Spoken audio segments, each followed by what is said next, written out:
আজ মুড়ি দিয়ে একটা এক্সপেরিমেন্ট করলাম আর সেটাই তোমাদের সাথে শেয়ার করতে চলে এলাম। তো ভিডিওটা লাস্ট পর্যন্ত দেখো আর কমেন্টে অবশ্যই জানাও আমি কি বানাতে চলেছি। তো অনেক দিন পরে তোমাদের সাথে একটা অন্যরকম ভিডিও নিয়ে চলে এলাম। দেখো আমি এখানে মাঝারি সাইজের এক বাটি মুড়ি নিয়েছি আর মুড়িটা মিক্সিং জারে দিয়ে ভালো করে গুঁড়ো করে নিয়েছি। এবার আমি গ্যাসে একটা কড়াই বসিয়ে দিলাম। কড়াইটা খুব ভালোভাবে গরম হয়ে আসলে তাতে দিয়ে দিলাম 500 গ্রাম লিকুইড দুধ।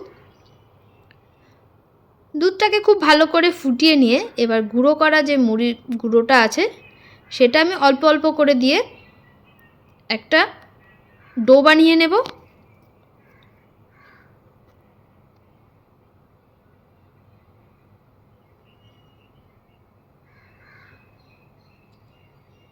মুড়ির গুঁড়োটা দিয়ে একটা ডো বানিয়ে নিলাম। আর আমি এখানে নিয়েছি 10 টাকা দামের আমুল স্প্রে 2টো প্যাকেট। এই আমুল গুঁড়ো দুধের প্যাকেটটা দিয়ে খুব ভালো করে মুড়ির ডোটার সাথে মেখে নেব। আর দিয়ে দিলাম একটা ডিম। ডিমটা দিয়ে খুব ভালো করে মেখে নেব। এবার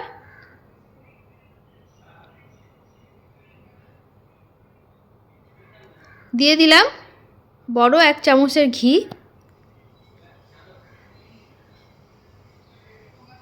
ঘিটা দিয়ে খুব ভালো করে মেখে নিলাম। এবার আমি একটা সসপ্যানে দিয়ে দিলাম 1 বাটি জল আর দিয়ে দেবো 1 বাটি বাতাসা। আমার বাড়িতে চিনি ছিল না বলে আমি চিনি ব্যবহার করিনি, তোমরা চিনি ব্যবহার করতে পারো।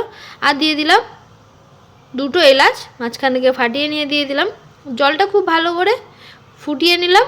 আর এদিকে আমি যে মুড়ির ডোটা বানিয়ে রেখেছিলাম সেগুলো ছোট ছোট গোল গোল করে মিষ্টির শেপের আকারে বানিয়ে নিলাম।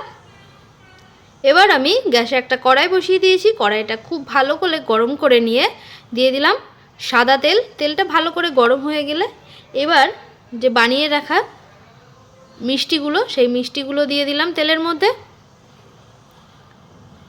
এমতো অবস্থায় গ্যাসের ফ্লেমটা আমি লোতে রেখে দেব। উল্টে পাল্টে আস্তে আস্তে খুব ভালো করে মিষ্টিগুলোকে ভেজে নেব।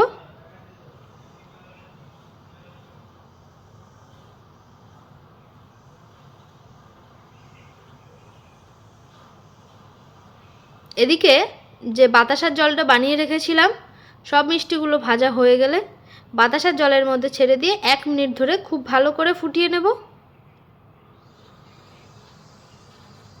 তো তৈরি হয়ে গেল মুড়ির গুঁড়ো দিয়ে মিষ্টি।